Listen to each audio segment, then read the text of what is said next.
好，观众朋友好，欢迎收看《早安中国》节目哈，又跟大家见面了哈，我是方伟。那我们请高杰来打招呼。大家好，今天呢又有大新闻啊。那如果说川普前2天在伊朗的这个 B2 直接造成了一个震撼的话，今天川普又赢了。好，石山老师加一句。好，大家好，这个世界永远都是，不会停止给大家制造惊奇。是。不愁我们没新闻啊，陈伟。对。那还有一个，今天我们要讲的就是，如果光看大事的话，我们早安中国就失去意义了。所以呢，我们的所有的同仁们一致呢，给我们推荐了一个话题。对，这个话题叫做，哎呀，真的，他也不做任何的这个演示哈。叫做假装上班现象或者假装上班公司。对。自己成了一个产业啊。以前好像听说是在什么来着，在这综艺秀里头搞出来的一个笑话，现在这个笑话成了一个现实，这是我们待会儿跟大家讲的话题。其实我对这个话题我其实非常的触动哈，对，我简直看了之后，哇，居然有这种事情现实社会。其实我是最开始听大家说这个话题的时候，我是觉得这是一个笑话，因为我们自己都曾经有过这种感觉啊。真的吗？对，我不是故意的啊，但是这个效果是假装上班，所以这种感觉，所以我觉得是一个笑话。也许是我们回头看是个笑话，但是你站在当事人的角度，其实是非常沉重的一个话题。对，也许观众朋友不知道，假装上班的意思就是说你没班上，花钱装模作样去上班，对，来骗家里人，也就包括骗自己，也包括说培训自己，反正正面负面都有不同的因素哈。没错。但这个现象大家听上去什么感觉哈？所以守住这里呢，一会儿我们来听一听石山老师当年是怎么假装上班的。哎，然后呢，今天还有一个呢，就是我们要去听一听看一看。那昨天已经正式宣布了，9月3号习近平将出席阅兵仪式。那结果呢，他这么大的一件事情，最近呢马上7月份召开的砖头会议啊，金砖会议呢，他就不去了，这个也蛮有意思的一件事情，咱们就一个一个的慢慢聊。咱们今天呢，先说一下北约的事情，好不好？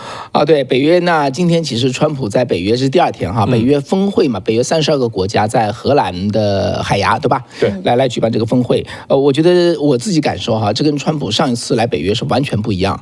他上次呢，我觉得他就是训人家，他很不高兴，骂他们这个不出钱，人家也不买他的，也对他没好脸色哈。没错，这次我觉得就完全翻转。那么北约秘书长吕特新秘书长哈，真的给这个川普叫做给他的这个赞扬啊。你说也有人说他是恭维，但不管怎么说，这个话里外说的话，简直是说的就是极其肯定啊。那然后呢，除此之外呢，北约整个的气氛都变了，大家基本上就围着川普转。大家知道以前的那个北约的那个叫做峰会哈，一般泽连斯基连续几年就是英雄，对，虽然他不是北约的成员国哈，他是英雄，大家围着他转。那么这次泽连斯基基本上就在边上，他都没有一个讲话的机会。他要去讲话的话，在北约旁边还有一个叫做什么来着？叫做外长会议哈，他去那边讲一讲哈。所以呢，整个的这个北约现在围着川普转。当然，这还不是最震撼的，这个其实那个川普要北约，你要出军费，要出到你的国民生产总值的5%。当年我看的时候，我就觉得又是川普漫天要价，不可能。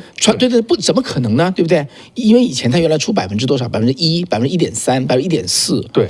那川普从2017年开始骂他们说，你这个说好2006年就出2%，你们到现在还出不到，那确实没有错啊。当时还有10几个国家，即使到今天为止哈，还有8个国家出不到。对。那么即使如此，那在这种情况下，怎么可能出到5%呢？那是增加1倍半呐，是原来的2倍半。对。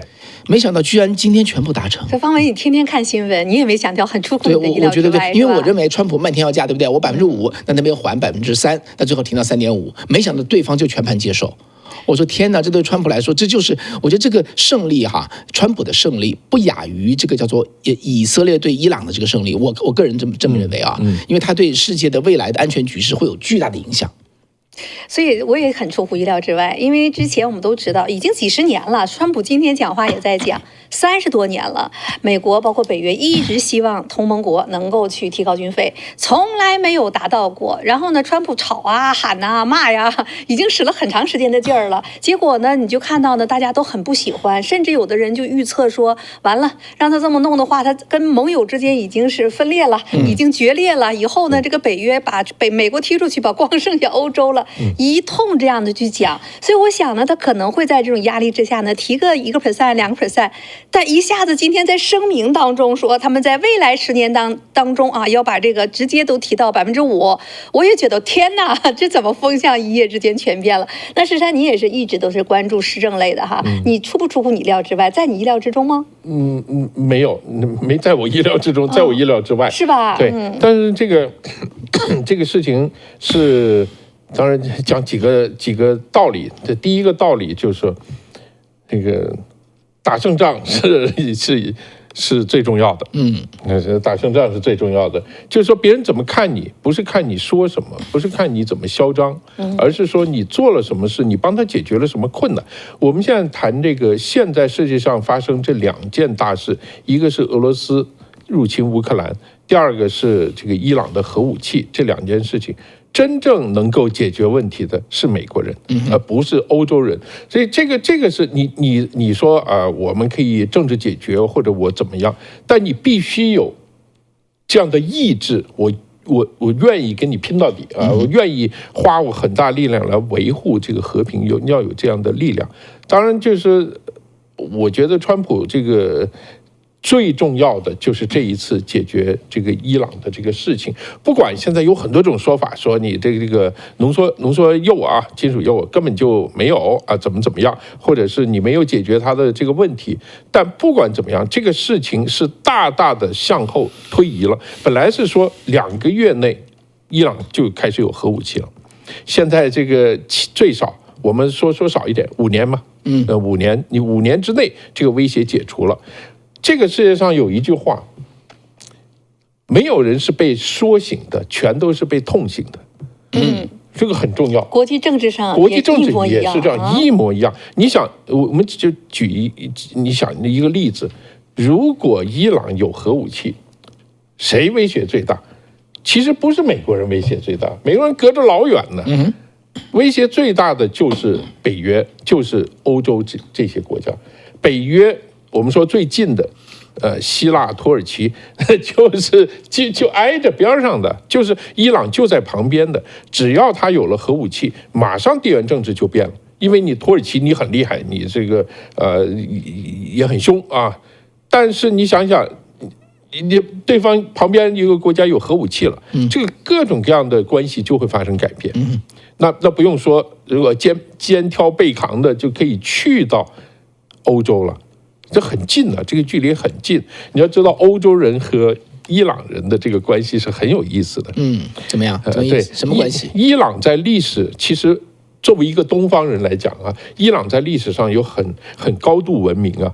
这个一个历史。波斯文明4大文明之一。对，波斯文明。而且我们看起来，包括这个居鲁士大帝啊，当时他做的这一套事情，到后来犹太人都感激他，但是。波斯文明在欧洲人看来是另外一件事情。OK， 因为我们知道，大家都应该都知道，斯巴达的300壮士，那打谁呀？人家打那个波斯人的，就是波斯的当时的这个后面的，当然不是居鲁士后面大流士，这个2世，也就是大概几百年以后吧。大概200-300年以后的这个波斯帝国的这个军队，当时已经强大到全世界是最强大的。你那个斯巴达，你总共加起来就1万个战士，他那个波斯的那个帝国，轻易的就20-30万，这个是完全不能比。所以你知道，对于希腊人来讲，那边就是压迫者，所以。欧洲人是承接希腊文化的，所以他的本能的就在包括西方的电影、西方的著作，讲到斯巴达、讲到雅典的时候，都说我们是要为自由、为我们的价值观、为我们的自由、为了这个而作战的。所以这个你说这历史的这种文化阴影有没有对欧洲人有影响？我觉得是绝对有的，绝对是有的。所以当他有核武器的时候，你说欧洲会不会紧张？这个绝对会紧张，所以他现在我觉得是等于是川普这个一个行动，也没有让战争升级，又把这个威胁解除了，起码是解除了好几年。这个对欧洲人来讲当然是很重要的一件事。所以我们在北约峰会看到这个态度的变化，这个背后一系列的这种心理啊、情绪上的变化，你是可以追究的。这是挺有意思的。对，我也在想哈，他们的这个变化的这个现在欧洲领袖的这个心态是什么样哈？我是这么感觉，就说川普说话确实很难听，也很难消化，也经常要掀翻现有的秩序。但不管怎么说，你对他多不高兴，最后人家做出来的事儿，你是不服不行啊。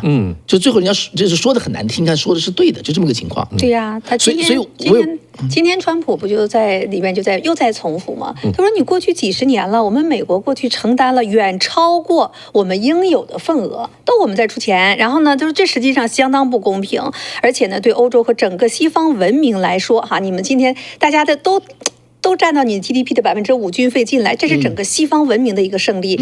之前呢，他一直说退出，一直在说退出，然后呢，他还说就包括就是一个国家受攻击，他那个第五防御条约，那等同于北约都受攻击的这个，都甚至他说我不承认这个，这川普都说过的。所以大家其实蛮担心的，这次他到底会什么样的表态？那结果呢？他说这是我们西方文明的这样一个胜利，所以他等于又承诺了他要去遵守这个共同防御条约，所有这些呢，你也不得不说，让大家还是松了一口气，不是吗？对吧？对这个关系啊，这个方有时间的观众朋友就是忍耐一下，我等于稍微重复一下我的观点。早上我有说过，就川普这么去让他们加军费哈，我觉得背后2个含义。第一个含义就是说，川普确实虽然骂他们、教训他们，让他们很不高兴，他们就是川普的盟友，因为川普不可能劝他的敌国和对手去增加军费的。就你增加军费的意思，对不对？那意思就是说，你增加军费，我撤出来，我是放心你的。他不想说一个庞大的、巨大的、很有武力的欧洲将来会威胁美国吗？美国人一点这个想法都没有。对，就是你承担出你的责任，因为什么？因为我们是兄弟，我们是这叫做 ally 哈，我们是盟友，这是第一点。第二点呢，你看川普就说了半句话，说，哎，这个第5条款是什么意思？要看它的定义是什么样，有很多种定义，搞到欧洲人非常紧张。对，所以你不管怎么去跟川普吵架，你什么关税你要来，我也报复你哈，我跟你这个你一刀我一枪的来做样子，只要美国一走，他们就那么焦心，那么担心。对，就是欧洲对于美国的叫做依赖感有多强，对吧？我觉得这一次也看出来了，兄弟打架，对啊，吵得再厉害，但是真正的危险来，第一件事想的是我怎么把兄弟叫回来。就是大概是这样的感觉。你像那个北约这么多，其实都是有好多都是G7成员啊，这个尤其是。像这个法国、德国、意大利，这些都是欧洲里面的最重要的国家。他们过去这么多年的这个军费就是1.4%，就是你怎么说他就1.4%。他认为我多买个导弹不如我多搞1万个面包啊，就是给大家吃一吃，开心一下。这个，但是现在面临到这个真实的威胁的时候，人的想法确实是会变的。就是说在不同的时候啊，你的情绪和你的想法是不一样的。对，这个是。然后我插一句哈，我觉得当然这次我认为哈，表面的原因呢是因为俄罗斯打到门口，他们觉得我们的这个叫做经济实力是俄罗斯的25倍，对。可是我们被人家 outgun， 根本就是没办法哈，因为这个危机感才这个答应加这么多军费。但是我算了一下哈，今天全球的军费是2.72万亿，2.72兆。现在的这个叫做北约的国家是1.5%，占55%。如果加到5%的话呢，它将这个本身就变成2.7万亿。当然那时候总数就是3.9嘛，就变成70%。对，就是说全球啊，所有的军费70%是北约国家出的，其他国家全部加在一起只有30%。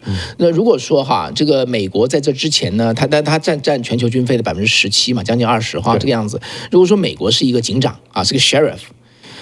欧洲这么武装起来之后，那这就是一支警队了。这个警队他走到什么地方，你想想看，大家能不听他的吗？这次他还把什么亚洲拉了4个国家来，对不对？对。这个澳大利亚和这个新西兰，这个叫做什么？印度跟这个日本叫 IP4 嘛，拉到这边来。所以我觉得，如果他们出这么多钱，看这个样子应该会出哈。10年之内出嘛，不是今天晚上出哈，10年之内出，那他们军费真的占全球的70%啊，没错，那就是一支警队啊，你谁想捣乱，他有的是实力去把你扑灭。对，现在很少有人意识到这个北约的今天的这一步啊，会对未来有影响有多大。它最重要的就是这 +4。+4 全在亚太地区，也是原来中共。就是对中国来讲，会对俄罗斯来讲一个很重要的问题，就是担心美国人在亚洲搞一个北约。现在好了，他根本就不是在亚洲弄一个北约，而是把北约从一个地区防卫组织变成一个全球性的防卫组织。这个全球性防卫组织，也就是说，如果假设说啊，日本或者澳大利亚啊，日本吧，这个加入了北约，那同样也就适应这个 Fifth Article。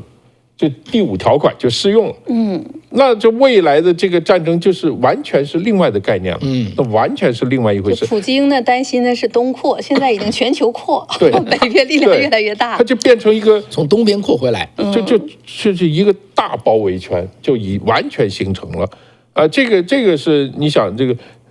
就像日本，像原来那个安倍晋三说的，台湾有事等于日本有事。好了，现在台湾有事，日本有事，北约有事，就全球有事。所以他正在朝这个方向走啊，这个方向走。所以这个事情是非常重要的一件大事。好，那我觉得。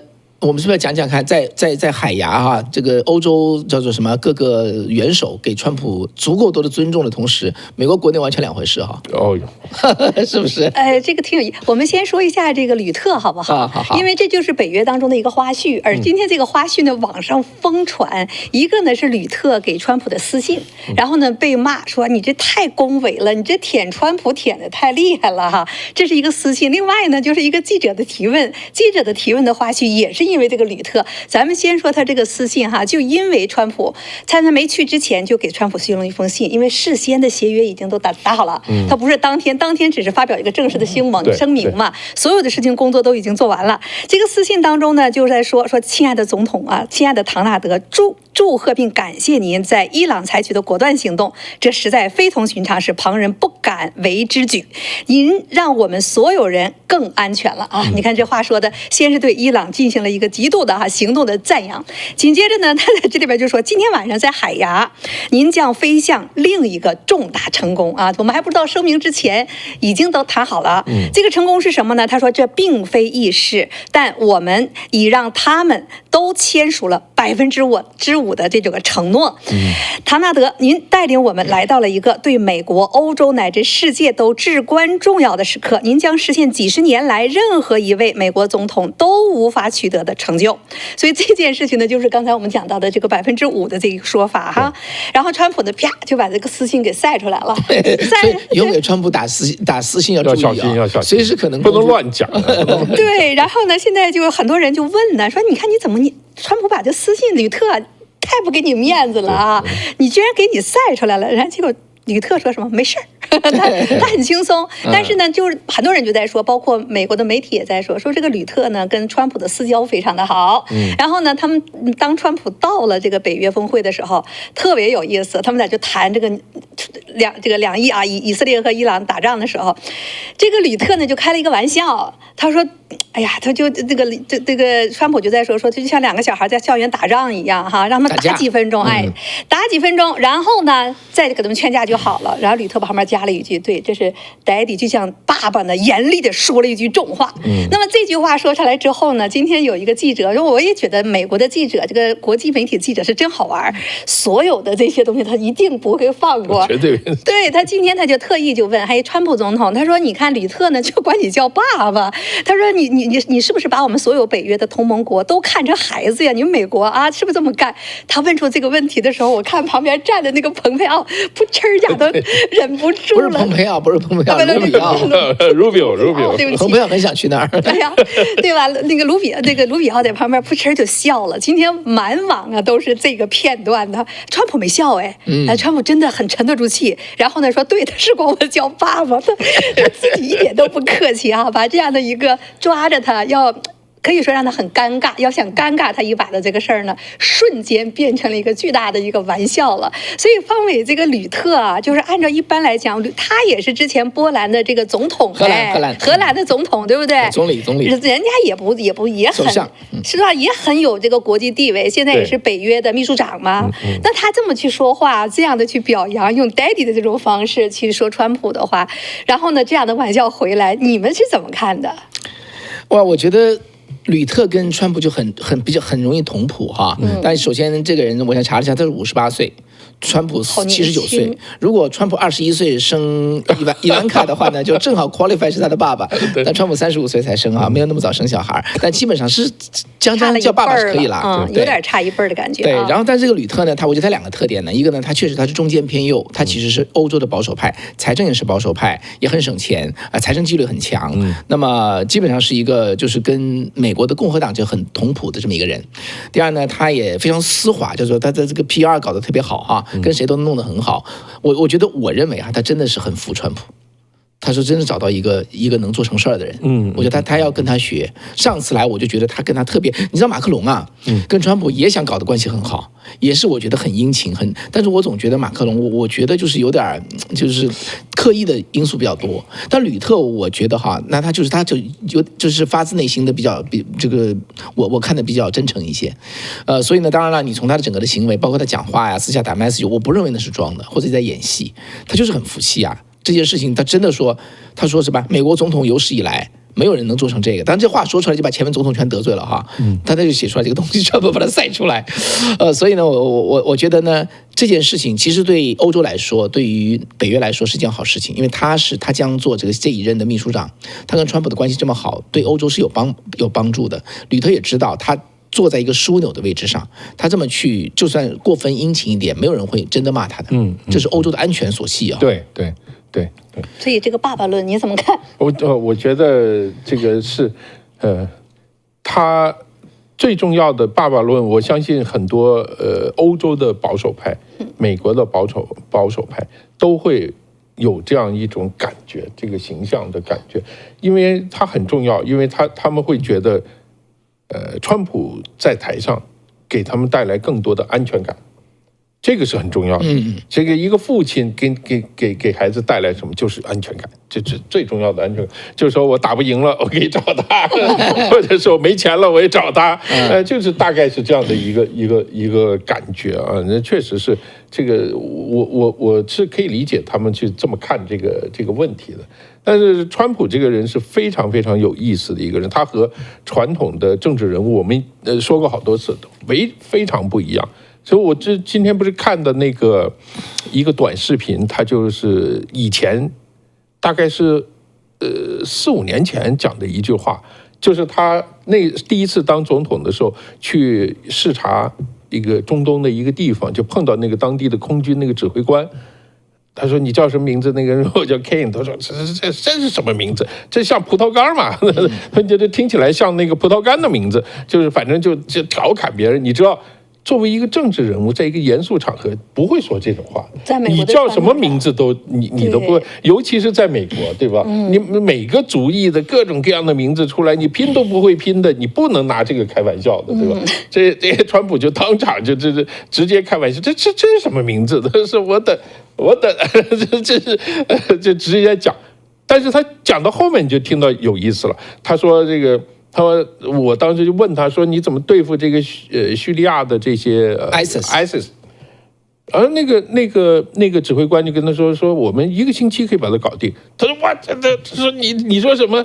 他说我所有的将军告诉我必须2年啊，最少弄2年。你怎么说只有1个星期？你告诉我怎么弄？然后那个指挥官就告诉他说。”很简单，我们现在只有1个基地，我们从这1个基地去打呢，别人都防着你。他说其实美国人不用，美国人就可以4面8方，我们有航母，我们有各种各样的军事基地，我们完全可以用很简单的方法就把这个事情做完了。川普说，他说你太奇怪了，他说我身边所有的将军都没有说这个话，都告诉我最少要干2年。你这个话有没有跟华盛顿那批人讲？对呀。然后这个将军就告诉他说，我们不敢讲，就是说我们的这个职责是听他们的命令，而不是给他们提供意见。后来那个这个川普就说。说了一句粗口啊，说这个 F 他们说什么，就讲了。非常有意思，这个人就是现在的参谋联席会议主席，也就是说，等他上来以后，就是他马上想到的第一个人就是这个人，他才不管你是什么级别，直接把他填。我要的是会打仗的人。而且这个确实是，你看这次伊朗的这个整个空军的这个战略非常巧妙，肯定不是川普自己想出来的。肯定是他就是他是一个非常直接又很粗鲁，但是又很直接又很有效的这么一种沟通方法。我相信在美国也好，欧洲也好，有很多很多的人不适应他这个方式，不适应这个方式。你讲这个故事，我想到什么哈？想到那个巴顿将军呢，在北非战场的时候，对，看到伤兵也是当场骂人，打一巴掌，你这个胆小鬼，我的军队不要这样的人。对，当然了，因为这件事情呢，后来就是没当成统军，这个叫什么联军统帅哈，但一直都是做一个先锋。你知道，确实啊，巴顿1945年死掉之后6个月之后，川普出生，所以坊间有很多传闻，他就是巴顿。长得还真有点像，对不对？长得又像，对，风格又像，对，行事做事方法也像，没错。而且也是大嘴巴，对，而且你看，川普，说实话，川普虽然没有从过军呢，就当过什么这个高中当过什么学生兵，他对军事真的有感觉。是。这个人，这两个人，这就是真的可能。我觉得巴顿将军回到美国的时候，万人空巷，很多人去接他，就是那个几十万啊，在街上看他那个车经过，他下车以后就讲了一句话，全部傻眼了。他说那些死掉的都是笨蛋，他说那士兵啊，他说我们受伤的，你看我们回来的才是英雄，死掉那都是因为他们太笨了。这太这个政治不正确了。像不像川普？很像川普，很像川普。所有人说，哇，这些人给我们国家做贡献，牺牲了生命，你说人家是笨蛋？哎，这就是那个说他说的是拜登某种意义上的这个大实话，对不对？对。他在动员他的士兵的时候，你们看过那个演讲没有？他说我们不要怎么叫做什么来着？为国捐躯，为国家这个洒下热血哈！我们要让那个对方那个狗娘养的，让他们洒热血。我们要洒什么热血？我们不要洒热血。他的意思其实很清楚，就是说你如果技术过硬的话，你就没事啊，就你就不会死伤嘛，就在这个意思。对呀。但是你这种话到政治场合去讲，你这个绝对不正确的。但你不能否认，他确实是一个非常厉害的将军。这个确实有点像你说现在川普也好，你说他有些话你这不能在政治场合讲。这个搞政治就是有些话有些东西是只能说不能干，有些事是只能干不能说的。对，川普是一边说着一边干，他是反过来，不能说他专去说。所以最近他这个本来说宣布停火了，然后呢，这个他俩以色列和伊朗又在打，然后川普就爆了粗口了嘛。爆了粗口之后，以色列的飞机真的都已经出动了，又回去了。所以这件事情把大家都笑坏了。他说：“你看，现在网上就在说，你还有没有人敢说？因为以前一直有一种说法，就是美国是以色列的傀儡啊，是俄罗斯的这个什么什么傀儡，川普是俄罗斯的傀儡。这个都是左媒给他戴的帽子。对，这个左媒，这个美国有一批人不喜欢川普，这个我们也知道啊，也知道，但是。有时候这个有色眼镜戴的也太厚了，这个颜色也太过分了，就把整个真实的世界都扭曲了，然后还影响了一大批的人。昨天 CNN 和纽时，川普又把他们给骂一顿嘛。刚才方伟不就要说这个地方吗？今天还没看到他怎么去说北约的事儿，明天咱们再看哈。这北约又取得重大胜利了。昨天 CNN 发表了一个，他说有4个情报来源的消息，然后呢有几条全是匿名的，匿名的消息源。然后呢就说你这次呢对伊朗的轰炸的行动根本就既没有去把这个核设施全部都给炸掉，然后呢油呢转移走了，他的能力呢很快几个月之内就会恢复，夸一列出来之后呢，言外之意就是说你这是一个失败的行动。所以昨天把川普就给惹急了，开口就直接骂。那方伟给大家介绍，那川普又开始骂人了，肯定是又爆粗口呢。对他当然粗口没爆，但是他骂的就是还是很 CNN 和纽时就是你是叫什么来着？说的是这个叫做什么失败媒体啊，反正就是骂那些就 fake news 已经不能解气了。对，他这些胆小鬼，你这些愚蠢的人，就直接把他们骂掉。CNN、纽约时报还有什么 ABC、NBC 全骂，一路骂进去。当然这件事情呢，就是基本上他引述的是一个美国国防情报局的这个 DIA 的一个叫做 Initial Assessment 一个初步评估，这是中央战区司令部交的这个评估。那么出来说，就是他这个报告叫做 Low Confidence， 就是他们自己就是可信度低级，很低啊，对。就是误差很大，然后当然了，我觉得用常识去判断，对，丢了炸弹之后飞回去，那么过了3天，任何人有能力去查他怎么回事吗？对不对？我觉得说什么都是有相当大的英文叫做什么 speculative 哈，就是在就是揣测。对，揣测。那么揣测的东西呢 ，CNN 跟《纽约时报》把它当个像模像样的东西出来，并且直接去质疑。所以呢，当然川普当然生气，因为我觉得质疑川普的人他是手里是没牌的，我觉得他是对，就是这么回事儿。然后川普说，川普的这个海克塞斯说，情报部门有好几个报告，他就只取那一份，别的他不说，他就取那一份，叫断章取义啊。那这件事情呢，我想就基本上吵得很厉害。美国国内就是这样，所以我就觉得跟这个《纽约时报》的这种做法，我一点都不奇怪，因为过去历史上很多，even在最近这些年，他还在做，我们是很清楚他怎么样去对付这个他不喜欢的这些人啊，各种小题大做，各种刻意扭曲，甚至他不是也在讲说这个。中国的什么半导体已经怎么样超越美国啦，或者什么，他们也在谈这种事情。但是这个呢，就是，你知道佛教中有一句话叫“观者即所观之物”，就你这个人和你看到的东西是一体的、一致的。其实我们自己也有这样啊。如果我们今天我们会特别留意这个。我就想想红头发的人鼻子长什么样。我跟你讲，你在街上一定会碰到红头发的人。如果你想的话，因为你平时你根本就看不见这些人，这走过了就走过了，是吧？但你因为想了这个红头发是怎么回事，你到街上你就看到了。但是这个呢，就会给我们大脑形成一个错觉，就是说这个，因为你以为是客观看到的，然后我脑袋才想的，其实是很多时候是反过来的。所以这个就是佛教里面说那句话，就观者即所观之物。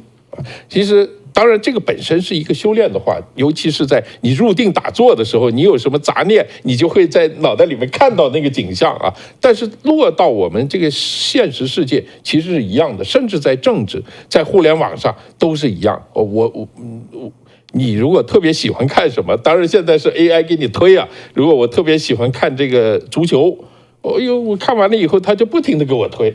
这个其实这个世界这个本质啊，都有很多类似的地方，所以这些左媒，他们就是这一批编辑也好，或者他们的这些记者也好，他们想看到川普失败，他们想看到川普失败的这个远远大于想看到美国成功的这个动力。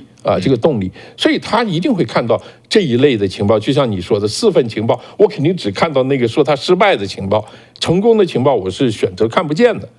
这个当然你说这个在这个是非常有意思，这个不光是政治上，就我们平时生活当中也会遇到同样的事情，所以我们自己啊，原来就是说老是谈一些类似这样的事情，就要特别提醒自己你要小心。你以为是真的吗？你以为你看到的，我觉得这个100%肯定是这样的，是真的吗？你要多自己想一想，要有这个反思反省能力。我会发现自己的很多误区，包括我们这些自以为很聪明，或者是自以为怎么样的人。会发现很多的误区。对，关于美国的这个主流媒体啊，我先把它叫左流媒体哈，就是比较左倾的前主流媒体。因为我是这么个印象哈，就是你知道我现在因为咱们都做媒体的嘛，我看到有些媒体的一些观点，我一看观点，再一看是谁家的，我马上那个你知道吧，我天线就竖起来。对，是不是想忽悠我？对不对？我就开始看你的这个消息来源在哪里，是靠不靠谱？是不是又是一个 anonymous？ 我现在发现是这样子哈，我觉得左流媒体在美国啊。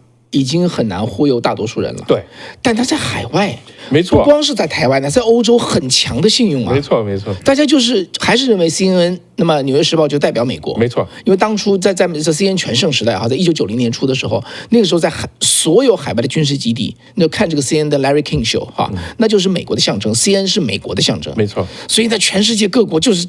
自动抄《纽约时报》、抄 CNN、抄这《华盛顿邮报》这样的东西，但是抄来抄去，对于我们来说，就是我们已经知道怎么回事了。他们已经把自己搞垮了，信誉已经垮掉。虽然报纸还没有这个媒体本身实体还没有出问题，但信誉已经没有了。但是世界别的国家，他的观感完全两回事，他根本感觉不到这些事儿。对，尤其在亚洲更是包括日本，对不对？日本、韩国全是照抄，都是这样。因为你知道这些国家的新闻学啊，甚至中国大陆都是新闻学有很多范文范例。报道的这个整个事件啊，甚至是这个文章，它的范文都是这些媒体的。所以你说这些学出来的，我现在又做新闻了。我看《纽约时报》，我是这样看的，是吧？我是往上看的。现在嘞？现在怎么看它？我觉得他们现在还是这样啊。他们是这样看，我从来没有这样看，我都是这样看他的。是吧？我亲眼见的，这个CNN 的记者在国会里面跟人打架，我都见过啊。对吧？这又怎么样？你说很牛吧？这打得鼻青脸肿，不是的不清，反正就是动粗了，争位置吧，争位置，那个大家一挤啊，互相爆粗口，这个就开始动手，我都见过啊。所以你没有这样去看嘛，你就觉得啊，这些人怎么样，又怎么样呢？其实这个。所以现在，如果像在海外还把这些媒体认为它代表了美国的话，最起码今天在炸伊朗的这件事情上，咱们今天明天再看，在北约军费达到5%的这个问题上，我们不妨去看这些媒体是怎么分析的。这昨天到今天为止呢，这件事情其实引起的轰动是蛮大的。今天以色列这个伊朗的外交部回应美联社的提问，他们承认，伊朗方面承认，美国这一次轰炸给他们的核设施带来了叫 badly damage， 就是非常糟糕的这种损害。所以这伊朗方面出来承认，然后呢，包括美国驻以色列的安全大使，人家就说我看过所有的评估报告，一条一条的给去解释，就讲到呢，它绝对是一个巨大的这样的一个成功，一个毁灭性就致命性的毁灭。那么还有一个呢，我看到网上就讲到他的父亲是退役的美国高官。到今天为止，他仍然有 Q 级的这种权限。那 Q 级呢，在美国这是几乎是等于最高权限，最高。而且呢，它属于是核能方面的，他们有这个权限的人可以制定核武计划的这一类的人，他看到了这个，他就讲到他跟他爸爸去聊这个美国这一次川普轰炸的这个的时候呢，他给他的评价说，他说战争不是这样的，他说这简直是太完美了。他说真正的战争不仅是那一炸。它是真正的战争，是在信息战和网络战，战场已经在网络上打起来了。而这一次川普他们轰炸伊朗呢，他所配合的这种完美，人家搞军事的人讲，他说这是一个叫做这绝对是第5代战争的大师级作品。是评价是非常之高的，他就讲到，他说所有的，他说你们不知道，就做这么一次长途的飞行，调用的包括军舰，包括呢这个制空导弹，还有。整个的调动的这个方方面面，你们不知道背后是多么大的一个庞大的调遣和安排，所有的这些讯息再去执行，再密不透风的把它还回来。他说这简直是太完美，他认为这都不是一个像事先排演好了的。一部电影，他都不认为是一个实际的攻击，所以你就看到呢，今天我还有看到也叫 ISS 就是核能的这种研究组织，美国的一个智库，安全智库 Top 25，这是在美国专门研究核能的这种讯息的智库，他们做出了一个严谨的一个报告，结论也是。给伊朗方面呢做出了一个重大的伤害，虽然呢现在伤害的程度呢是不知道，但是呢都相信这个已经是10年之内都不可能再去有核武器的这样一个情况了。那这些呢都是目前我们看到的到目前为止的一个资讯。所以你今天咱再说回来，你不管你 CNN 有时怎么去攻击川普炸伊朗的这个行动，川普的这个行动跟北约这次立刻就有。答应了这5%的军费有没有直接的关系？绝对有关系，绝对有关系，是吧？你这川普这个行动即时解除了欧洲的威胁，因为以前伊朗的这个核武器，最担心的，当然我们就已经说不是美国，而是欧洲，所以每次都是欧洲要求美国要采取措施要怎么这样那样的，要做事情。所以如果美国政府，美国川普这个政府不去管这件事，我估计再过1-2年，欧洲人肯定会骂美国人，会说你看这个川普你是塌口了，不管也是你美国不对，对，管了呢还是不对。现在的关键是为什么说他这个成功呢？他不是他成功的组织一个精密的行动，这个只是一部分，他最成功的是我打得你很痛。然后你还即时说好，我们停战不打了，这就太漂亮了，就一下子就把这个整个问题就也没有升级，也没有什么，因为原来大家害怕的、担心的都是说，你这一打完以后就没完没了了，后面就很多事就没发生，而且就是一下子就大家还愿意坐下来谈了，这个整个就事情好像就一下就翻转过来了，就这个就最成功在这个，而且是就像你说。原来我们谈的就是美国采取军事行动在越战以后做的这个很多总结，其中有一条要有一个明确的打赢还是打输的目标，标志性的。我做完这个我就停了，所有人都说哎赢了啊，也没死多少人，也没什么，但我目标整个战略目标、战术目标我全部达到，这是一个真的是非常完美的一件事情。所以你看，从周末到今天周三，川普已经给大家多少个吃惊了？炸不炸一个吃惊，炸了安全的回来，然后呢停火不停火，不停火又怎么样？到今天的北约就这3-4天，简直川普让整个世界都非常的震撼。所以今天我们讲到北约的这件事情，其实北约这件事情更重要的，大家都在看，而且呢各方也都开始在分析，认为呢这一次北约提高5%的军费，同于美国和欧洲和欧盟在进行战略准备。那么进行战略准备针对的是谁？对，这个很明显，现在我们看到的是北约已经不是北大西洋公约组织，这个北约可能要改一个什么名字了啊，就是等于是北半球全部的这个组织了，基本上是这样的一个感觉，所以它很明确的，就像刚刚方伟说的，他如果军费到了这么多，他是全球的配合行动的时候，这个对全世界的整个地缘政治的这个影响是非常巨大。如果当这个就是说这个 +4这4个国家真的变成了这个里面的伙伴，甚至是加入的时候，甚至也适用于第5条款的时候，整个这个变化是。这个地缘政治的变化是天翻地覆的。在咱们第一次分析炸伊朗核设施的时候呢，当时我们就考虑到台海的问题。当时呢，大家都认为台海安全了。现在呢，北约这件事情又提高了5%的这样的一个军费的情况之下，台海是不是更安全了呢？还是更有挑战了呢？现在谁也不敢说，因为这是对理性的思维来讲，可能是更安全了。但是有时候这个世界不是根据逻辑来推演的，有一些人是在他越不安全的时候，越危险，就是他觉得自己越没有成功把握的时候，他可能就铤而走险，对，这个其实是最让人担心的。32个国家，欧盟里边还有一个国家很厉害啊，那就是不给提高5%，西班牙。哎，他就不是，然后川普急眼了，川普就马上就开讲，好啊，你不交吗？那我们关倍加税啊，那这样一旦加税的话，这就不仅仅是对美国跟西班牙了，那恐怕呢你不交，北约所有成员国的这个贸易都给你 double， 所以呢，看看啊，西班牙能挺到什么时候？这个西班牙好像也是当时跑到这个习近平这边跟中共这边见面的那么一个，也蛮左的啊，非常左啊，非常左。西班牙非常左，他是个社会主义党，对执政，对。所以这就是今天我们看到的。其实我们很关心的就是，如果这样的话呢，中共习近平这边会怎么去看待今天的这个情况？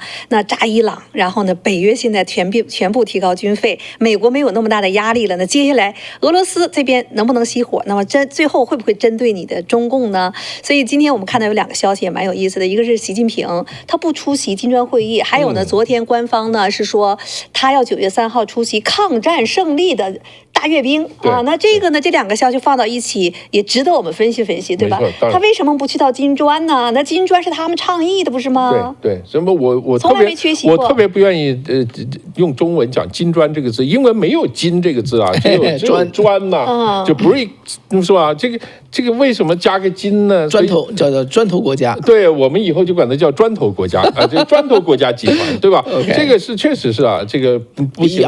BRIC 我们跟大家解释一下嘛，BRIC 就是巴西啊，R 就是什么？俄国，I 就是印度 ，C 就是中国 ，China，这个 BRIC 砖头国家嘛，对吧？你看，就是如果这个说不过了，就用砖头，这个把自己扔过去，对呀，这个就是砖头国家。当然，这个我们还是用金砖好了，好像砖头有点，但是大家听起来也费劲。没听懂，对吧？这个砖头国家的这个整个这个策划啊，是中国为主的来策划。对呀，对，它的是在扩展这个国际影响力啊，这个整个它要建它另外一套国际体系的一个重要的一部分。它有两三个部分了。第一个部分是砖头国家，就是金砖这个系统。第二个呢就是“一带一路”，是吧？第三个就是上合组织，这个是他们的三板斧，三个大板斧啊，这个做这个事情。所以这一次是确实有意思，因为自从这个金砖国家这个一直开峰会啊，尤其是开峰会，习近平从来不缺席的，而且他都是这个非常是中心人物。这个巴西总统前2天不还到中国去访问了吗？当时他还说，你看当年胡锦涛呢，我们巴西地震他也来了，虽然后来1天就走了，就巴西地震他也来了，这话太明显了，是邀请习近平在这个会议上出席。巴西的里约热内卢，结果呢，今天官方公布李强代为出行。对，最近习近平可真的是李强很风光，接见了什么越南、什么吉尔吉斯、什么厄瓜多尔总统啊、总理啊，都是他接见的。金砖头会议也是他要去。对，习近平为什么不去了？他说行程冲突，7月5号、6号、7号没看着他有什么行程啊，没有什么重大的国际。有些行程是保密的，比如身体检查也是个行程啊。你他非得赶那个时候身体检查，以前也都开会，你也不身体检查，非得这个时候你要身体检查，怎么解释都觉得有点牵强，不是？不适宜长途旅行，可能是那又是身体的问题。对，没错。然后呢，9月3号又是出席阅兵，这一阅兵呢，他是3重身份军委主席、国家主席，再加上中共的这个党委总书记啊，以这个身份哦。那这前一段时间你也讲到很诡异，对不对？那么现在呢，怎么解释这互相矛盾的这个信息？对，现在这个确实是从中共的整个这个各种消息透露出来，确实是非常矛盾的一些事情。但他这次呢是这个9月3号抗日战争胜利80周年纪念大阅兵啊，这个每次全文说出来呢比较长啊。我们原来一直在讨论说这个里面发生什么事情，是吧？所以这个现在昨天啊，6月24号，这个等于是正式公布了啊，有很多条，其中有一条就是习近平一定会出席，这个而且还要做重要讲话。但我现在从他那里面不知道他是在阅兵上重要讲话呢，还是在上午的招待会要做重要讲话。Anyway， 不管怎么样，他要发表重要讲话，这个事情呢也挺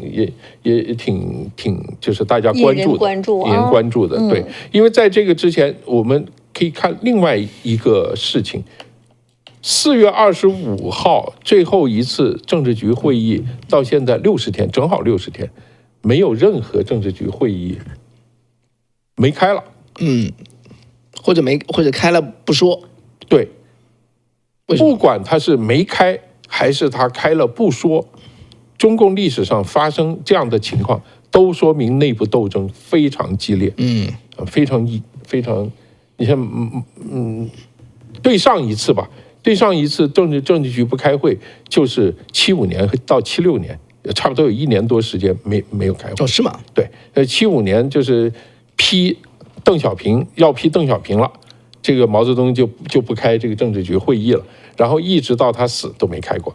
就是当然这个是也可以做2种解释啊，有专家2种解释，一个呢是他自己没权利了，或者是他权力像毛泽东了，太大了，我根本就不开了，我就自己一个人说了算了。最高指示，我的这个最高领袖的精神一贯彻就完了。你们这个开什么会？你们都是执行机构，但是现在又看起来不像。你比如说李强，李强所有的这个有关经济的、有关国际贸易的，都是他，都是他负责去了。而且很多措施和以前习近平说的这些东西都不一样，都完全不一样了。所以这个东西到底怎么去解读这个事情？这个是非常非常有意思。我偏向是内部斗争没有办法达成妥协，没有办法达成默契。因因为中共啊，很有可能，我认为中共这个内部有人正在行动，准备要换掉这个说法，现在一直是比较不是流行。对这个说法，大部分的说法是已经达成这个大家一致了，就是说到什么时候就把它换了。我的看法是，很多人想换，但还没换成。哦，就是说现在这个正在内部正在运作这个事情。或者是正在较力之中啊。对，因为中共的这个体制，你要看中共的体制，谁有权利换总书记？它是有一个机制的。就是中央委员会，也就是全体中委。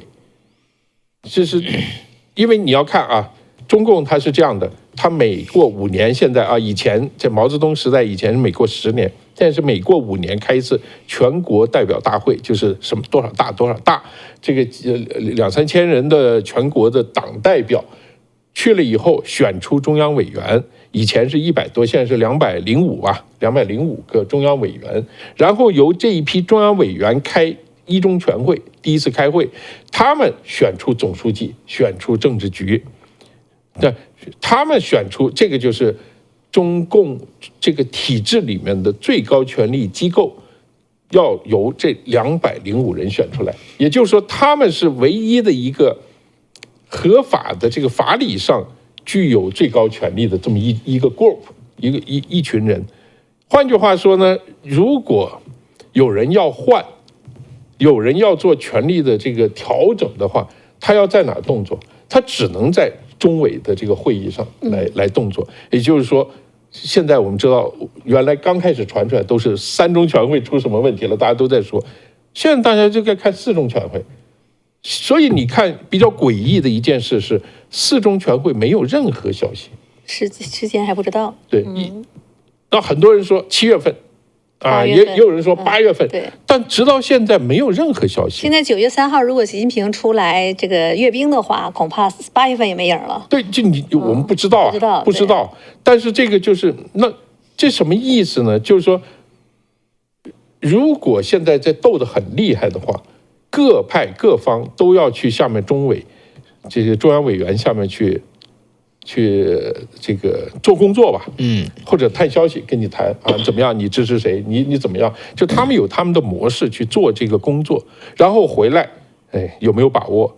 你有多少票？这跟美国那个差不多。你的这个众议院啊，你要投票了或者怎么样？但是他那个是有点像，但他完全是运作的模式是不一样。他会如果比如回来以后，大家一合计说这个东西啊没把握，万一这个开中委的时候有人一提议，10几个人一复议立了案，大家一投票就给投下去了，这个东西没把握，那怎么办？如果你在台上怎么办？唯一的办法就不开了。这个会就别开了，就不经历这个风险。对，我就不开这个会嘛。所以你就看这个4中全会，如果一直已经延了1年了，到现在还没有任何消息的话，那你就是说他不想开这个会。但是谁决定开这个会呢？是政治局来决定，是政治局最后决定。假设你在政治局里面也没有一个绝对把握或者多数，因为现在大家坐在一起啊，这个24、25个的政治局委员坐在一起，有个人说，咱们这个4中全会是不是下个星期咱们就开了？大家一举手就开了，你就要决定了。所以如果是这样的话，你在政治局里也没有把握，那干脆政治局也别开。所以这个逻辑，我觉得是从这样的讲是讲得通的，说习近平的问题有可能是他的健康，结果他设了一些过度的一些机构，等于他把原来这种绝对的权利呢让了一部分出去，结果他好了以后拿不回来了，所以他突然发现面临可能这里面可能有各种各样的这个风险在里面，对权力有风险，所以4中全会不能开。4中全会不能开，你也就不能开那个政治局会议了。政治局会议大家这个一咬牙一跺脚，咱们下个月就开四中全会了，因为是由政治局来决定什么时候开这个会。但是9月3号呢，习近平要去做阅兵，那你就要从这个角度上来看的话，那就等于说在对外宣示我三权在握，大权在握，我仍然是一尊呐。那怎么去解释这个呢？这个不是有很多朋友也在解释，对呀，也解释说这个习近平不一定是说你一定有权，因为华国锋也干过这样的事，就是我假装工作。我们要假装工作就是说，这意思大家都清楚了，就是反正我现在大盘子已定了，你呢就是叫你干什么，就大家你就配合一下，然后我保证你以后啊荣华富贵啊，这好吃好喝。这绝对没有什么危险，所以有个假装工作的这么一个说法，你知道？就咱们就套上了，因为中国现在也确实假装工作也是。现在是下面已经上了热搜了。如果是在大陆的朋友，或者是在美国、在海外的这些朋友，你可以用"假装工作"这个关键词到网上打进去，你看都出来多少 ？See， 现在在中国大陆的这些媒体上啊，都是有很多的这样的假装工作公司在正式开张啊，如雨后春笋一般啊，到处都有，在什么北京、重庆、深圳、广东啊，甚至哈尔滨都有呢这样的公司。一般注册呢不超过10万人民币，然后呢大家都在说去这个给大家去打造这么一个办公的空间，叫做说的很有意思，那个广告词，他说呢，你听听哈，你们会不会去到这样的一个地方去办公啊？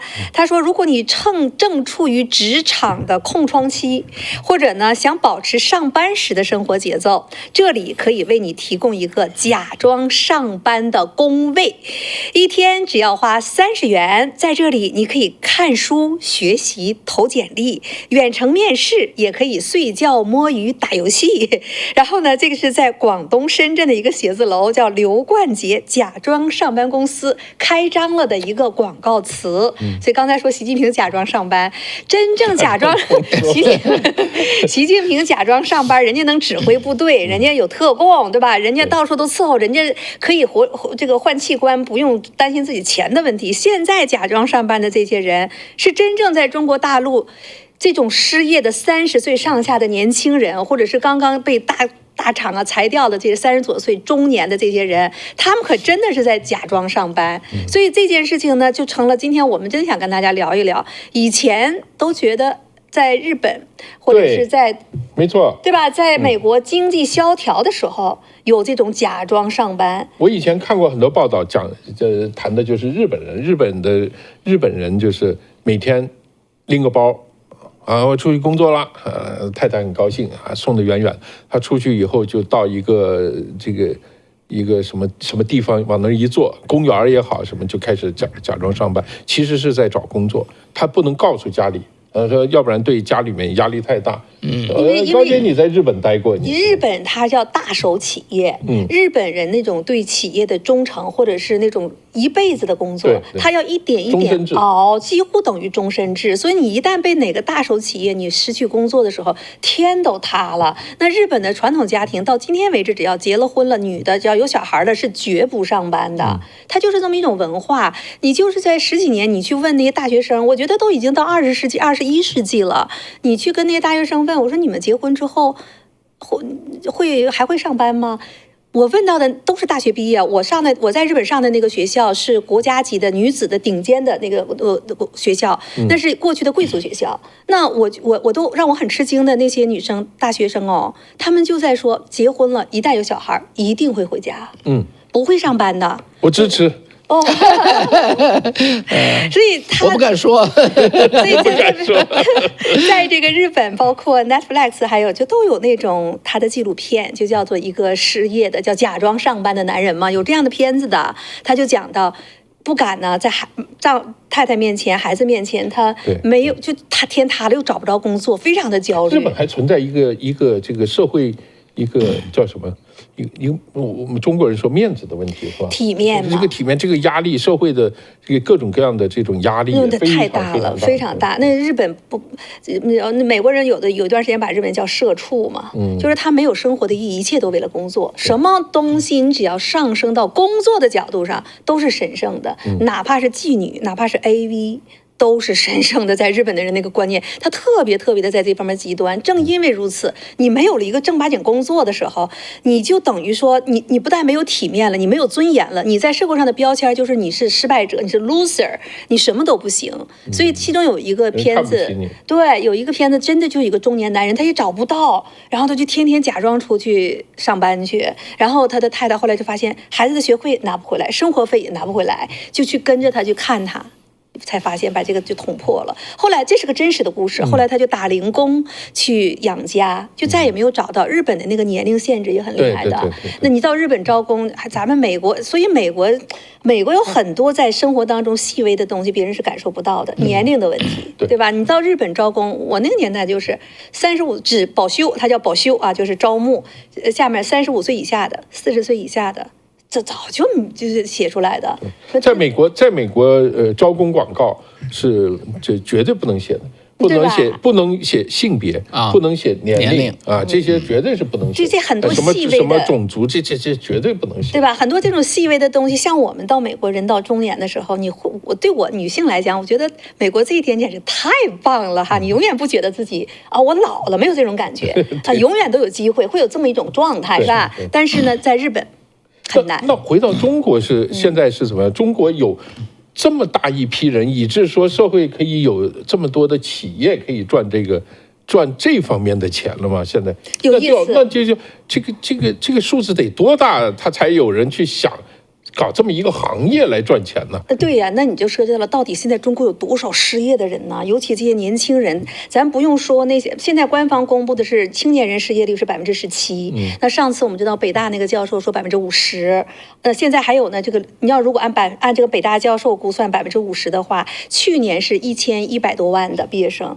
500万、600万，是600万呢。去年还没找着工作，马上现在几月份？马上7月份了，又一批学生出来了，毕业了。今年是1200多万，这1200多万，你还按50%的话，你恐怕还不止50%。对，今年的就业情况更糟糕。你如果60%、70%的话，这是滚雪球似的在增大。那你这多少？光是青年学生哦。对，问题是这种假装上班公司啊，我估计不是针对刚毕业大学生的。他是那种跟日本情况有类似，就是说你本来是个社会体面人，我有一个挺好的一个工作，朋友家里面都这么看你，然后突然失业找不到怎么办？就才有这个假装上班公司，已经曾经有过工作的，对啊，对，他不是说大学刚毕业出来你没找到工作。别人也是会说你，但不会有这么大的压力，对不对？对，但是我看到相关的这些报道哈，好像各种情况都有。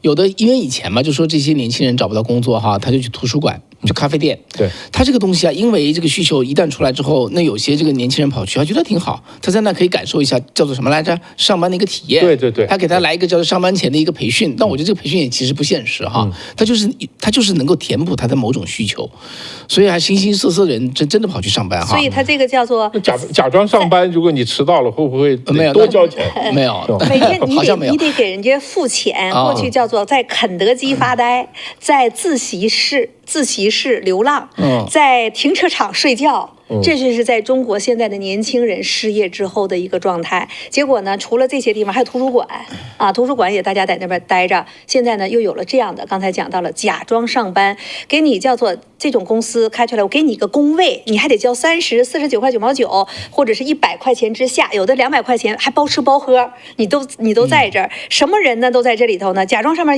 这种年轻人比较多，有的呢是找回失去的秩序，因为他一直工作，你知道，咱别说他失业哈，很多美国人你知道退休了，他都觉得不知道怎么过这个，他就不知道，他已经习惯了这种工作的状态，那他已经一直在大厂上班，突然了他找不回来那种感觉，所以呢，他这个呢要叫失去的秩序，他要到这个地方呢，我每天还照常打卡，照常上班，我来调整一下我的心情，这是一种。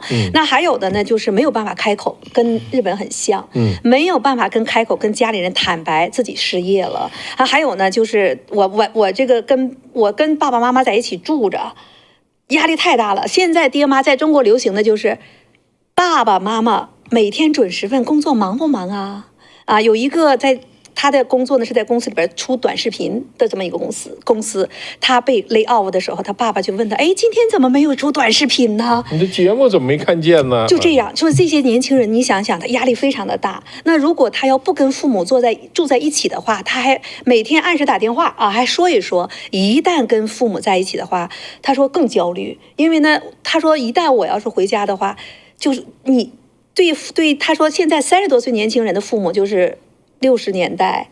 60年代、50年代末啊，这样的一些人的孩子，30、40岁这个年龄段，那这些的家长呢，基本上认为你一定要有一份稳定的工作，那稳定的工作太重要了。所以其中呢有一个女生，她呢就是从一个银行，她很烦，她觉得朝9晚5的太无聊了，她上了2年，她就辞职了，她就跳槽找了另外一个公司。那她找另外一个公司的时候呢，就是996、995，她又受不了。她现在呢就说我不要高薪啊，我只要一个能有2周的周末的休息，按时下班2天周末2天周末的休息，然后呢我按时下班就行了。可是呢，他一旦他又辞职的时候，他发现他就没有办法找工作了，找不回来了。这个时候他不敢跟爸爸妈妈讲，因为他妈妈。他跳槽的就是说，你看你要是你这个找那个工作，这个银行就稳定吗？人家就不会裁员吗？银行就是最好的呀，他不会开除的喽。所以他就不敢跟爸爸妈妈去讲。对，所以像这样的话呢，他说本来我失业，我找不到工作，他自己后来辞掉最后一份工作的时候，他就知道他自己错了，再递简历，什么工作都找不到。他非常的焦虑，所以这个时候他怎么敢跟爸爸妈妈讲？他就是属于这种典型的要找一个假装工作。他呢，因为家里就离着住的比较近，他就天天准时出去上班去。到处待着去，就这么个地方呢，哎，他就是这也是中国的新话，叫做青年在线网啊，就在说你这种假装工作呢，其实也是给年轻人一个充电的地方，因为大家都是这种人，都跑到这里来，然后呢，哎呀，你也这样。我也这样，大家互相还有点同病相怜，同病还能说话啊。他是说这也许是给年轻人充电的地方，但是这是比较好的一种情况了。可是有惨的是什么？就像刚才有的那个男士，他跟爸爸妈妈没有办法讲，跟老婆没有办法讲，他自己，尤其男人，他全神贯注一个工作的时候，他一旦中断的时候，他一下子调整不过来，尤其是有家庭有孩子。这个调整不过来，千斤重担。你说他兜里钱又很少，但是呢，他自己也觉得啊，我到这边去充电，我也许有这样的机会。而且他们这里边还发展一个什么呢？就这种假装上班的公司，他说他们也要给大家呢去帮着找工作。你到这儿来，大家互相交流，有启发，帮助你创业，帮助你找工作。他就诱使了一些人也会进到这里边，把他兜里剩余的紧紧的钱，1天50，1天100的往里放。哎，不是30块钱怎么又不一样啊？你随着我 offer 你的不一样，我 offer 你饭一菜一汤，然后我 offer 你介绍工作，我再 offer 你来给你个培训，我介绍你到大厂，各种各样的说法都上来的时候，那档次就不一样了。所以呢，你说，我看到中国官方说这是给年轻人的充电站，那你想一想，那些咱们都知道1天100。你不用1天50，10天500，一个月1500，你已经都没有工作了，你一个月再去投给他1500块，对你意味着什么？那这钱都掏光的时候，这把他最后那点韭菜根儿都给割完了。